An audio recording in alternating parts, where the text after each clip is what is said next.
മാം, power ലിഫ്റ്റിങ്ങിനെ കുറിച്ച് കൂടുതലായിട്ട് അറിയാത്തവർക്ക് വേണ്ടി ആ പവർ ലിഫ്റ്റിംഗ് എന്താണ്, അതിനെക്കുറിച്ചുള്ള കാര്യങ്ങളൊന്ന് പറയാമോ? തീർച്ചയായും. പവർ ലിഫ്റ്റിംഗ് എന്ന് പറയുമ്പോൾ squat, bench press and dead lift, ഈ 3 ഐറ്റങ്ങൾ ചേർന്നതാണ് പവർ ലിഫ്റ്റിംഗ് എന്ന് പറഞ്ഞിട്ടുണ്ടെങ്കിൽ. എല്ലാവരും പക്ഷേ തെറ്റിദ്ധരിക്കും, വെയ്റ്റ് ലിഫ്റ്റിങ്ങും പവർ ലിഫ്റ്റിങ്ങും ഒന്നാണോ എന്ന് പലർക്കും ഒരു കൺഫ്യൂഷൻ ഉണ്ട്. പക്ഷേ എല്ലാത്തിനും രണ്ട് ഗെയിമാണ് രണ്ടും. മാം, അതുപോലെ പവർ ലിഫ്റ്റിംഗ് ഏതൊക്കെ കാറ്റഗറീസിലാണ് നമുക്ക് ഇവിടെ ഉള്ളത്? അതിൽ കോമ്പീറ്റ് ചെയ്യാനായിട്ട് പറ്റുന്ന കാറ്റഗറീസ് എങ്ങനെയൊക്കെയാണ്? കാറ്റഗറീസ് എന്ന് പറയുമ്പോൾ സബ് ജൂനിയർ തുടങ്ങിയുണ്ട്. Sub junior, junior, senior, master 1, master 2, master 3, master 4 അങ്ങനെ പോകുന്നു. ഞാനിപ്പോൾ മത്സരിക്കുന്നത് മാസ്റ്റർ 3 കാറ്റഗറിയിലാണ്. അതായത് 60 വയസ്സ് മേലോട്ടുള്ളവരുടെ ഇതിലാണ് ഞാനിപ്പോൾ മത്സരിക്കുന്നത്. മാം, പവർ ലിഫ്റ്ററാണ്, അതുപോലെ തന്നെ ട്രെയിനറും കൂടിയാണ്. അതിനെക്കുറിച്ചുള്ള കാര്യങ്ങൾ പറയാമോ? പവർ ലിഫ്റ്ററാണ് എന്നുള്ളത് ഏറ്റവും വലിയൊരു സന്തോഷമുള്ള കാര്യമാണ്. അതിനേക്കാൾ ഉപരി എനിക്ക് സന്തോഷം നൽകുന്നൊരു കാര്യം ഞാനൊരു ട്രെയിനറാണെന്നുള്ളതാണ്. കാരണം 12 വയസ്സ് കഴിഞ്ഞ കുട്ടികൾ തൊട്ട് 75 വയസ്സുള്ള മാസ്റ്റർ 4-ൽ മത്സരിക്കുന്ന എനിക്ക് സ്റ്റുഡൻസ് ഉണ്ട്, അത്രയും പ്രായമുള്ള.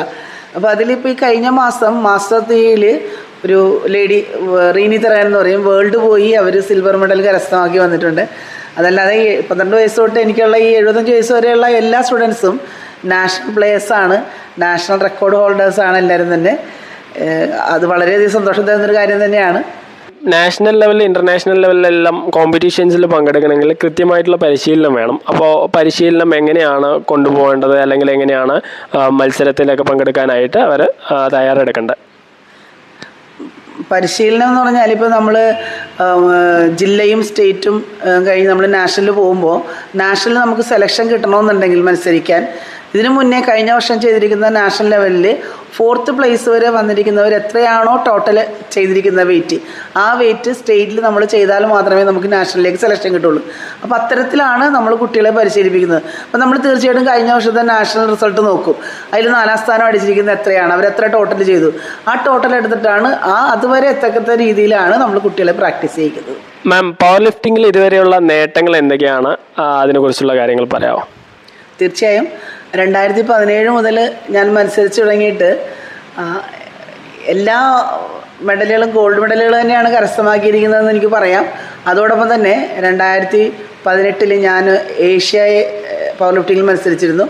അന്ന് ഇന്ത്യക്ക് വേണ്ടി ഞാൻ മെഡൽ വാങ്ങിയിരുന്നു.